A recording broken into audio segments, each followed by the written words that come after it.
धाराशिवमध्ये जमीन खरेदीवरून पालकमंत्री प्रताप सरनाईक यांच्यावर टीकेची झोड उडली आहे। काँग्रेसचे प्रदेशाध्यक्ष हर्षवर्धन सपकाळ यांनी सरनाईकांच्या जमीन खरेदीवर सवाल उपस्थित केले आहेत। धाराशिवमधील तामलवाडी टोल नाक्याजवळ पालकमंत्री प्रताप सरनाईक यांनी जमीन खरेदी केल्यानं राजकीय वातावरण तापलंय। हर्षवर्धन सपकाळ यांनी सरनाईकांवर टीका करत जमीन खरेदीवर सवाल उपस्थित केले आहेत। दरम्यान ज्या ठिकाणी ही जमीन आहे त्या परिसरातील रस्त्यालगतची काही दुकानं ही अतिक्रमणाच्या मुद्द्यावरून हटवण्यात येणार असल्याची माहिती आहे।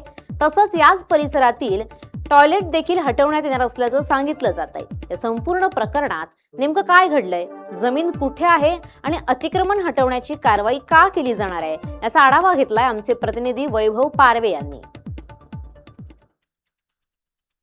महाराष्ट्र राज्याचे परिवहन मंत्री तथा धाराशिव जिल्ह्याचे पालकमंत्री प्रताप सरनाईक सध्या विरोधकांच्या टीकेच्या केंद्रस्थानी आहेत, कारण त्यांनी धाराशिवमध्ये जमीन खरेदी केली। जवळपास 20 एकर जी आहे ती जमीन खरेदी केलेली आहे। माझ्या पाठीमागे पाहिलं तर ही ती जमीन आहे आणि या ठिकाणी जे आहे ते सध्या काम सुरू आहे। मात्र या जमीन खरेदीच्या व्यवहारावरून पालकमंत्री प्रताप सरनाईक सध्या विरोधकांच्या टीकेचे धनी झाल्याचं पाहायला मिळते।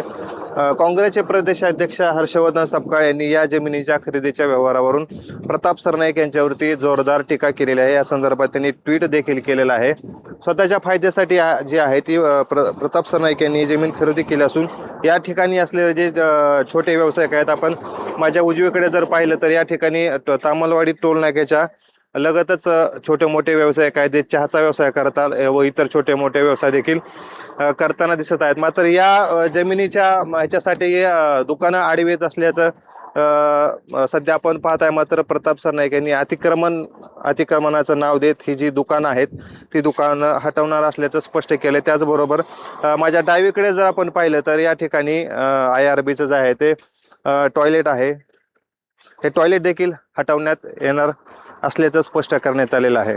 यावरच काँग्रेसचे प्रदेशाध्यक्ष हर्षवर्धन सपकाळ यांनी प्रताप सरनाईक यांच्यावरती टीका दागत स्वतःच्या फायद्यासाठी जे आहे ते शेतकऱ्यांचं व व्यावसायिकांचं नुकसान करणार असल्याचा आरोप प्रताप सरनाईक यांच्यावरती केलेला आहे। मात्र या आरोपाला उत्तर देत प्रताप सरनाईक यांनी स्पष्टीकरण दिलं आहे की हायवेच्या ज्या छोट्या छोट्या टपऱ्या आहेत त्या टपऱ्यावरती ड्रग्ज विकलं जातं असं देखील प्रताप सरनाईक यांनी सांगितले।